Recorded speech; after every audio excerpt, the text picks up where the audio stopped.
আজকে আমরা চশমা মার্কেটের উদ্দেশ্যে বেরিয়ে পড়লাম।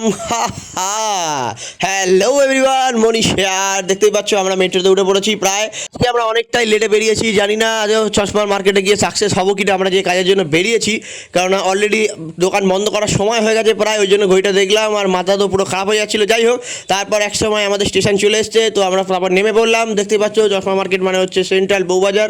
তো এখানে দেখো প্রচুর চশমা আছে। আমাদের একটা চিরাজারের দোকানে আমরা ঢুকে গেছিলাম। অনেকদিন ধরে এই প্ল্যানটা করা হচ্ছিল, কিন্তু এতদিন হচ্ছিল না সাকসেস ঠিক মতো। তো আজকে ফাইনালি হলো। অবশেষে গিয়ে লাগলাম দোকানও খোলা। আর বাইদা ভাই মাথার উপরে এসিটা এত জোরে চলছে, আমার তো মনে হচ্ছে আমি তো পুরো কাশ্মীরে চলে এসেছি। যাই হোক, কী বলবো আর। ফাইনালি কাশ্মীরে ফিল নিতে নিতে আমরা ওয়েট করতে করতে চলে এলো গীতার সেই চশমা যেগুলো অর্ডার দিয়েছিল আর কি। দেখতেই পাচ্ছ তোমরা গাইস, কিরাম লাগছে তোমরা অবশ্যই কমেন্ট করে জানিও। তো আমি একটুখানি কেদ মেরে একটুখানি চুলটা ঠিক করে নিলাম, তাই জন্য ওকে ওর সাথে ভিডিওটা নিয়ে নিয়েছিলাম আর কি।